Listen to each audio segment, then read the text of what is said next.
Olá, meus queridos irmãos e irmãs em Cristo, sejam bem-vindos a mais um vídeo deste canal Vida com Deus. Meu nome é Larissa e hoje nós vamos falar sobre origem do Natal e fatos bíblicos sobre o Natal.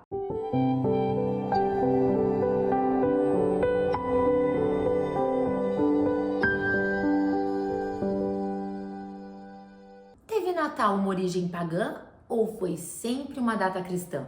Se teve uma origem pagã, devemos nós, cristãos do século 21, ainda celebrarmos o Natal? Se decidirmos então celebrar o Natal, qual o real significado dessa festa, dessa data comemorativa? Vamos lá que tem muita coisa para a gente abordar neste vídeo. Meus amados, eu quero começar esclarecendo um fato. Qual é o fato? Sempre que nós falamos de Natal, nós falamos sobre nascimento, vida, morte, ressurreição e ascensão aos céus de Jesus. Não é apenas sobre o bebê Jesus na manjedoura, mas é que justamente esse Salvador, esse Messias, esse Cristo ungido de Deus, ele teve um nascimento, ele teve uma vida, ele teve uma morte, ele teve uma ressurreição, ele teve uma ascensão e ele ainda enviou o seu Espírito Santo para que todos nós que cremos no nome dele não apenas tenhamos a vida eterna, mas o próprio Espírito do Senhor habitando em nós. Então é muito importante que tenhamos isso tudo em mente quando falamos de Natal. E o que você deve esperar deste vídeo? Bom, nós vamos falar aqui no vídeo sobre o significado da palavra Natal. Vamos falar sobre a origem do Natal, dessa celebração. Nós também vamos falar sobre festas que o Senhor Deus instaurou, Ele mesmo instaurou, na própria Bíblia. E o que Ele espera de nós quando celebramos qualquer data comemorativa. E nós vamos terminar pincelando os fatos bíblicos sobre o Natal. Para começarmos, então, vamos falar sobre o significado da palavra Natal. Em português, Natal vem do latim natalis e significa relativo ao nascimento. Num contexto cristão, essa palavra Natal, relativo ao nascimento, refere-se ao nascimento de Jesus Cristo. É interessante notar que em inglês é Christmas. E Christmas é a junção de duas palavras, Christ, que é Cristo, e Mass, que é missa. Então seria a celebração litúrgica do nascimento de Cristo. E em espanhol é Navidad. E Navidad vem do latim nativitas, que significa nascimento. Mas no caso de espanhol é especificamente nascimento de Jesus. Porque em português, Natal, destaca o ato de nascer e nós trouxemos para o contexto cristão. Mas em espanhol, refere-se especificamente ao nascimento de Jesus Cristo. Agora vamos falar sobre a origem do Natal. Sim, o Natal tem uma origem pagã, que depois foi adaptado ao cristianismo. Então, como que foi essa origem, Essa origem pagã? O que era celebrado naquela época?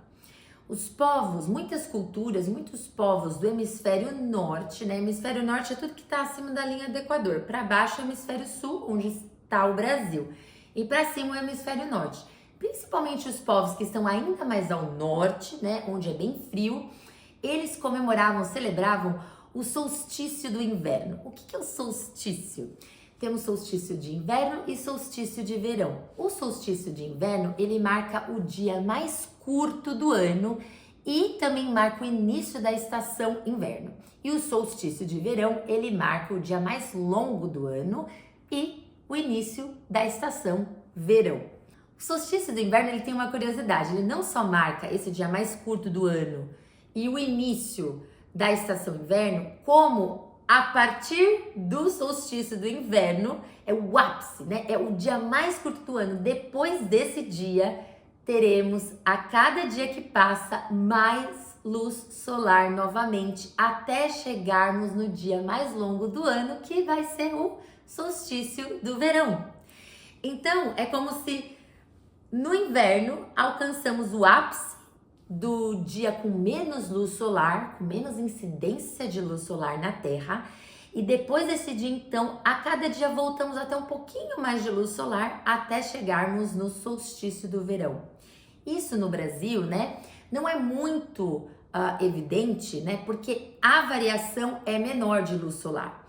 Já no hemisfério norte, a depender do país, isso é bem nítido. Por exemplo, eu estou no Canadá, eu moro aqui, é hemisfério norte, e o Canadá está um pouquinho mais ao norte do que alguns países. E o que acontece então? No solstício de inverno, que ocorre ou no dia 21 de dezembro ou 22, né, a depender se for ano bissexto ou não, o sol vai nascer por volta das 8h30 e vai se pôr às 4h30 da tarde.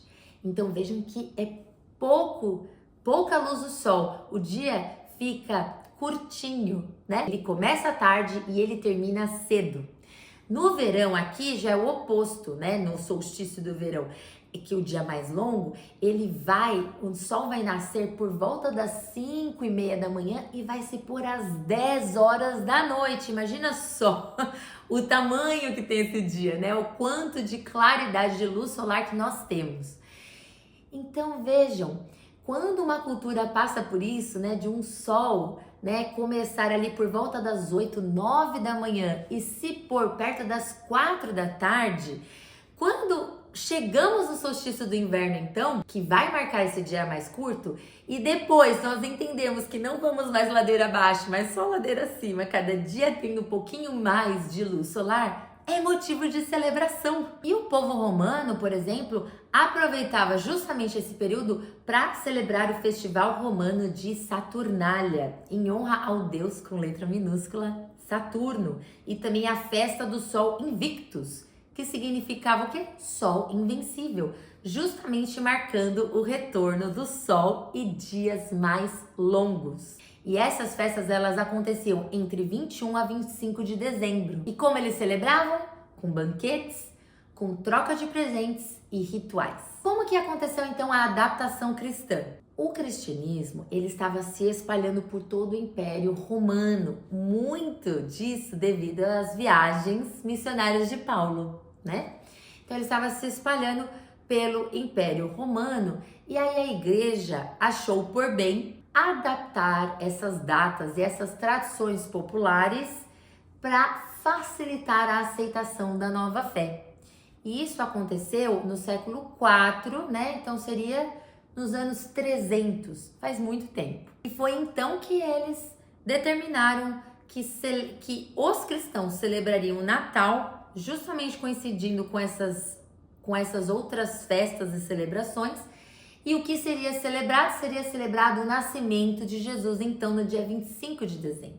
Porém, a Bíblia não nos fornece nenhuma data específica, nenhum período específico do nascimento de Jesus Cristo, como muitos de nós já sabemos. Porém, apesar de a Bíblia não nos fornecer nem a data específica, nem o período do ano específico, nós temos muitos eventos relatados na Bíblia que aconteceram juntamente com o nascimento de Jesus. O primeiro dado histórico que nós temos é que Jesus nasceu durante o reinado de Herodes. Vejamos em Mateus 2:1. Jesus nasceu em Belém, na Judéia, durante o reinado de Herodes.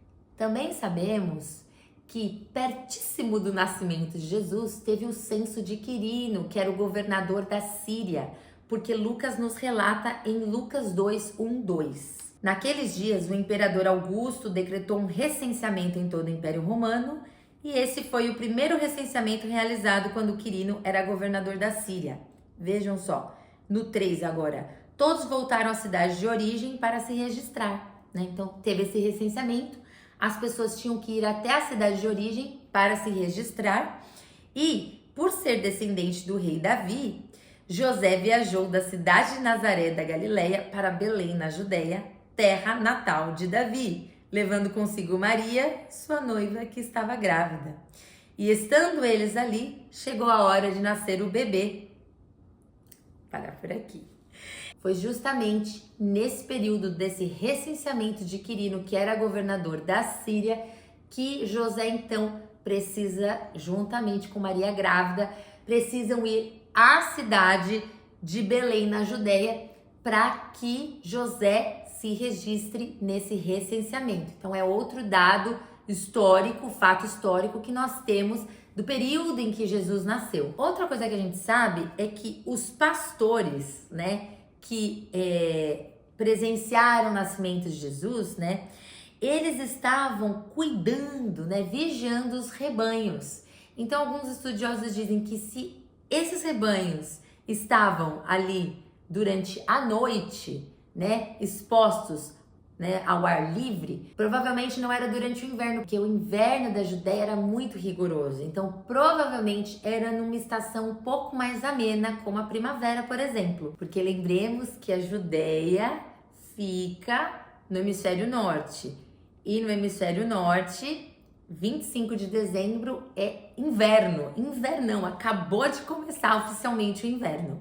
Nós também temos outros fatos que acontecem perto do nascimento de Jesus que nos indicam o período que ele nasceu. Por exemplo, o turno de Abias. O que é isso? Né? Zacarias, ele era sacerdote do turno de Abias, que era o 8º grupo de sacerdotes a servir no templo, de acordo com o sistema descrito em 1 Crônicas 24, 7 a 19. Então, o que era esse sistema? Ele dividia os sacerdotes em 24 turnos, cada um servindo por uma semana, 2 vezes ao ano. E o turno de Abias, né, que Zacarias fazia parte desse turno, ele normalmente ocorria em junho ou julho, dependendo do calendário judaico. E a gente também sabe que foi após esse serviço no templo que Zacarias volta para casa e ele e Isabel concebem então João Batista, né? Nós vemos isso em Lucas 1, 23 a 24. Ao fim de seus dias de serviço no templo, Zacarias voltou para casa. Pouco tempo depois, sua esposa, Isabel, engravidou e não saiu de casa por 5 meses, tá? Então a gente sabe dessa data aí. Como era início, né, do verão, junho e julho, mais ou menos, que Zacarias serviu no templo, e João teria nascido 9 meses depois, né? Seria aproximadamente no final de março ou início de abril que João nasceu. E nós sabemos que Maria, ela concebeu Jesus aproximadamente 6 meses depois da concepção de João Batista, né? Depois que Isabel tinha engravidado de João Batista. Porque isso está em Lucas 1:26. No 6º mês da gestação de Isabel, Deus enviou o anjo Gabriel a Nazaré, uma cidade da Galileia, a uma virgem de nome Maria. Então, juntando todas essas datas, João nasceu lá para março, abril, então Jesus provavelmente teria nascido em junho ou julho. O fato, meus irmãos, é mais uma vez que Jesus ele nasceu. Tenha sido maio, junho ou julho, Jesus nasceu. O Verbo se fez carne e habitou entre nós. E ele teve toda uma vida e uma obra redentora. Olha que interessante, se os povos, antes da adaptação cristã que a igreja fez a essas festas, né, eles celebravam o sol invencível, né, porque os dias passariam a se tornar mais longos novamente, Malaquias 4:2 nos diz que Jesus, né, o nascimento de Cristo, Jesus é o nosso sol da justiça. Então, nós demos um novo significado, né, isso desde os anos 300. E esse contexto de adaptação cristã de uma celebração pagã, ele mostra o quê?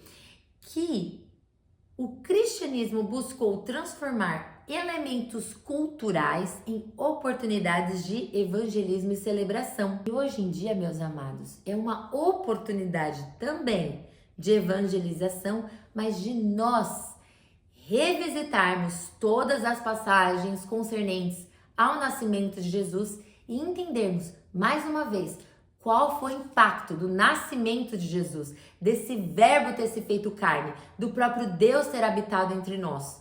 O que a partir do nascimento de Jesus acontece com toda a humanidade. Eu quero agora destacar a importância que o próprio Deus dá para celebrações e festas.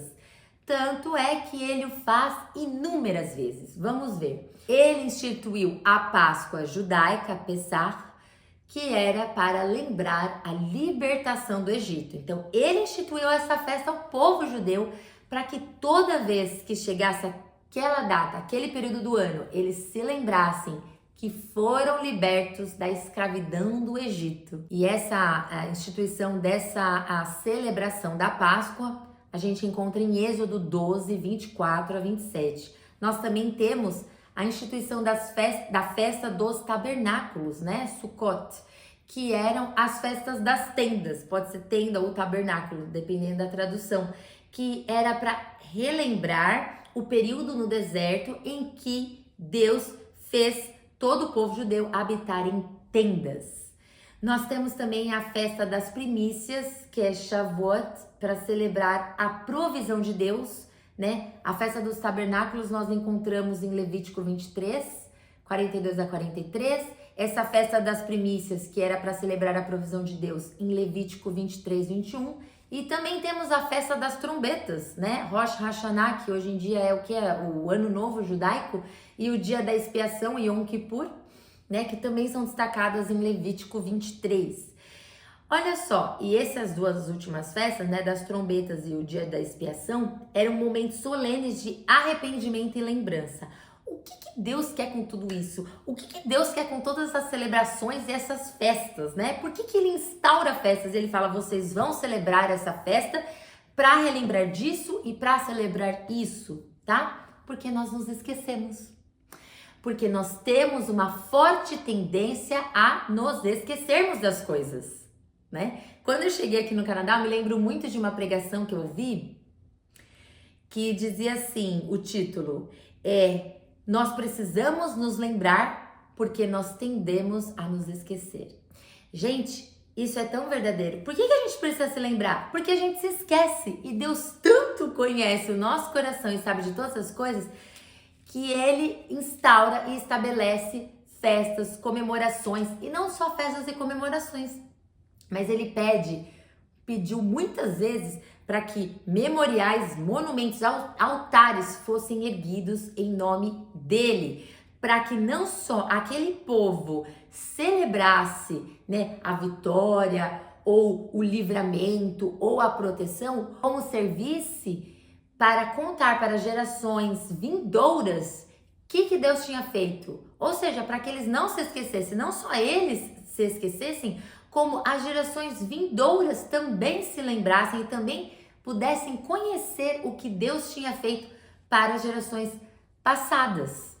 Quantos livramentos, quantas vitórias nós não temos em Cristo Jesus e no momento nós ficamos felizes, celebramos, gratos, testemunhamos e logo depois de alguns meses ou às vezes um tempo aí, a gente se esquece. Nem parece que a gente recebeu aquele livramento, nem parece que a gente recebeu aquela vitória. A gente simplesmente se esquece. E é por isso que Deus pede que esses altares sejam levantados. Altares agora, no nosso caso, na nossa geração, altares espirituais sejam levantados. Para que não só a gente não se esqueça, mas que a gente se lembre, que a gente agradeça novamente e que a gente ensine os nossos filhos, as nossas crianças, o que Deus fez por nós. Porque isso serve de exemplo didático, prático e espiritual, como devemos fortalecer a nossa fé em Deus. Por exemplo, em Josué 4, 1 ao 7, Deus pede o quê? Um memorial de pedras após atravessar o Jordão. Em Êxodo 17, 14 a 15, tem um altar erguido, né, por Moisés, e foi Deus quem o instruiu para escrever: o Senhor é minha bandeira. Agora também tem o quê? Como Deus espera que a gente celebre isso. Aliás, como Deus espera que a gente viva a nossa vida, tá? Seja uma festa, uma celebração, seja uma oferta que você entrega ao Senhor, seja o dízimo que você oferta ao Senhor, que você entrega ao Senhor, devolve ao Senhor, seja o tomar a ceia, né? Participar do pão ali, do cálice do Senhor, seja uma oração que a gente faça. O que Ele vê é o nosso coração, porque Ele também já disse: eu me aborreço, eu desprezo essas festas, essas celebrações que estão vazias, essas ofertas que estão vazias. O coração de vocês está distante e o que eu quero de vocês é o coração. Não é a celebração pela celebração, não é o ritual, a forma do ritual. O que eu quero é o coração de vocês. Eu quero que vocês celebrem porque eu quero que o coração de vocês se lembre o que eu fiz para vocês. O que isso significa na vida de vocês. Eu quero que seja um exercício de fortalecimento da fé de vocês. E se vocês celebram, tem uma forma, tem um rigor, tem um ritual, mas o coração de vocês está distante, eu desprezo essa festa. Isso está em Amós 5, 21 a 24. Então, seja o que fizermos ao Senhor, seja uma celebração de um Natal, de uma Páscoa, seja participarmos ali da Santa Ceia, seja uma oração que fizermos ao Senhor, seja o dízimo que devolvermos ao Senhor, uma oferta que dermos ao Senhor, que o nosso coração esteja com a motivação correta, esteja no Senhor, com gratidão, entendendo que aquilo é um ato de fé, é um exemplo prático de que nós cremos no Senhor, de que nós reconhecemos que tudo vem dele, que tudo é por meio dele e devemos devolver para ele. Agora a última parte é a pincelada nos fatos bíblicos. E por que pincelada? Porque eu tenho vídeos específicos sobre esses fatos bíblicos agora em dezembro. Mas vamos começar. Bom, o fato bíblico é que Jesus nasceu, né? Esse verbo se fez carne. Jesus nasceu. Nós temos o relato aqui, tanto em Mateus, quanto em Lucas, quanto João, se pensarmos no verbo se fez carne, do nascimento de Jesus Cristo. Nós temos não só o relato do nascimento, como nós temos também a genealogia de Jesus, né? Mateus investiu um tempo ali escrevendo a ascendência de Jesus, porque para quem ele estava escrevendo aquele livro, né, a sua audiência, o seu público se importava com a ascendência de alguém. Eram os judeus, né? Eles se importavam com a ascendência de alguém. Então, Mateus investe um tempo falando todas as gerações que vieram antes de Jesus, de quem Jesus descendeu. E nós vamos ver um vídeo sobre isso, sobre a genealogia de Jesus. Bom, nós temos como outro fato bíblico a predição do seu nascimento. Então, aparece o anjo Gabriel a Maria, aparece o anjo Gabriel a José. Esse anjo também aparece ali a Zacarias para que ele e Isabel tenham o João Batista. Tem o encontro de Maria grávida com Isabel grávida, né? Então, de Jesus e João Batista ali no ventre de suas mães. Nós também temos o relato do anjo do Senhor aparecendo aos pastores e os pastores presenciando o nascimento de Jesus. E nós temos o relato da visita dos reis magos ou dos sábios do Oriente.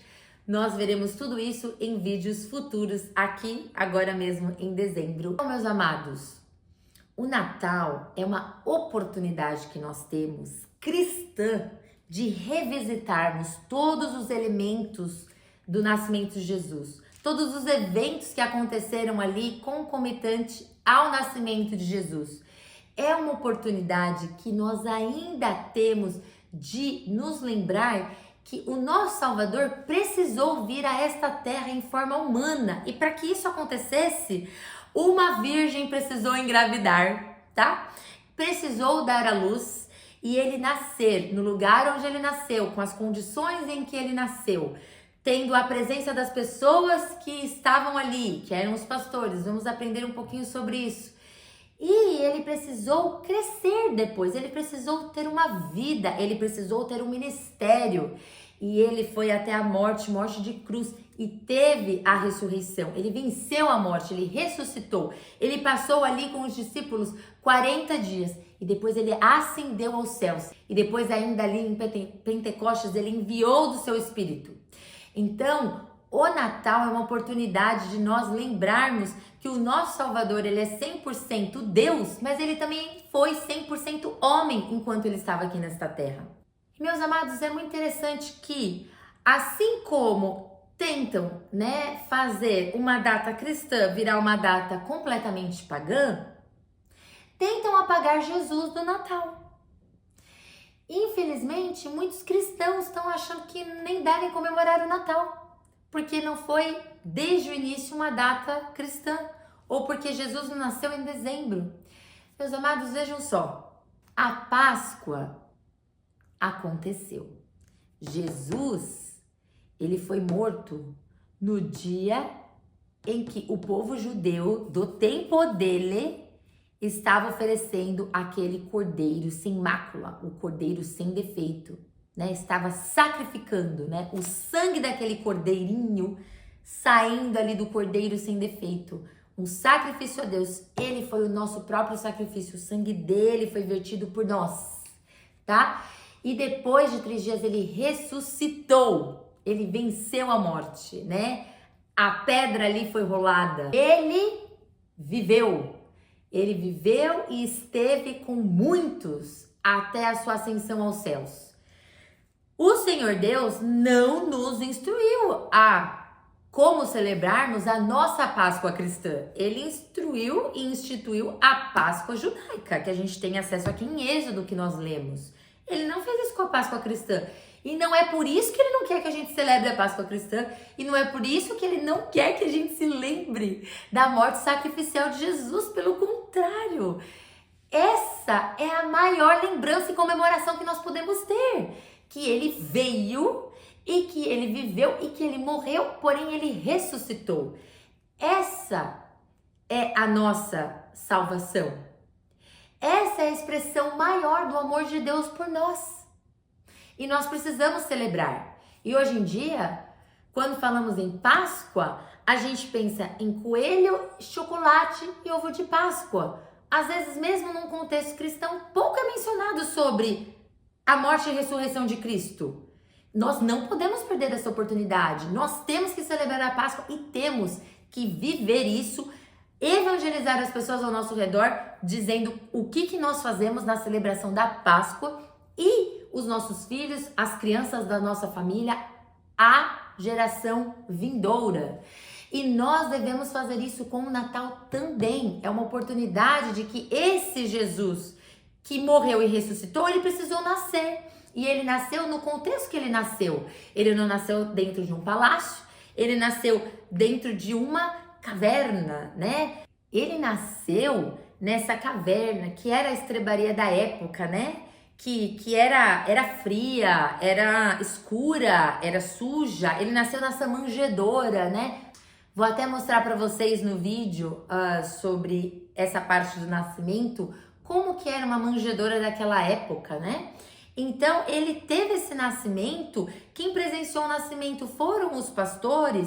Depois, quem foi trazer presentes a ele, um pouco mais tarde, foram os sábios do Oriente. Tudo isso teve um porquê e a gente vai deixar passar só porque não foi exatamente essa época ou porque teve essa origem pagã. Isso foi instaurado nos anos 300, faz bastante tempo, tá? E hoje em dia ainda se fala tanto de Jesus, do nascimento de Jesus, que todos que não são cristãos querem apagar Jesus do Natal. Inclusive, no Brasil mesmo, muitas pessoas não falam Feliz Natal, eles falam Boas Festas.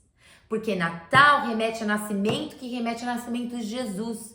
Aqui, no Canadá inglês, em vez de falar Merry Christmas, que seria o Feliz Natal nosso, como que eles falam as Boas Festas? Happy Holidays. Querem apagar Jesus, porque incomoda essa manjedoura desse Jesus, desse rei nascendo do jeito que ele nasceu, porque o reino dele não é daqui, mas é um reino espiritual, incomoda para todo mundo que não é cristão, isso não faz o menor sentido. Então a gente tira a manjedoura, a gente tira Jesus, a gente só deixa as luzes. Jesus é a luz do mundo e ele quer brilhar através da nossa vida. E eu quero terminar lendo a nota de estudo dessa Bíblia que eu sempre comento, né, que é a Bíblia de aplicação pessoal com a tradução Nova Versão Transformadora. Eu tinha ela em inglês e fui presenteada por uma prima muito amada e tenho agora a versão em português. Olha que presente. Muito obrigada, prima amada. E aí, olha só o que diz na nota do versículo Lucas 2:7, que diz: ela deu à luz a seu primeiro filho, um menino, envolveu-o em faixas de pano e deitou-o numa manjedoura, porque não havia lugar para eles na hospedaria. Olha o que diz a nota de estudo. Embora a nossa primeira imagem de Jesus seja de um bebê na manjedoura, não deve ser a última. O menino Jesus faz parte de uma bela cena de Natal, mas não devemos deixá-lo ali. Essa pequena e vulnerável criança teve uma vida surpreendente. morreu por nós, ressuscitou, subiu aos céus e voltará à terra como Rei dos Reis. Exatamente o que falamos aqui. Jesus Cristo governará o mundo e julgará todos de acordo com suas decisões em relação a ele. Você ainda imagina Jesus como um bebê em uma manjedoura? Ou ele é o seu Senhor? Não o subestime, deixe que ele cresça em sua vida. Assim eu termino. O Senhor Jesus veio em carne, ele nasceu. Nós celebramos o nascimento dele e celebramos que ele teve uma vida, ele teve um ministério, ele morreu, ele ressuscitou, ele ascendeu aos céus e ele voltará. Maranata.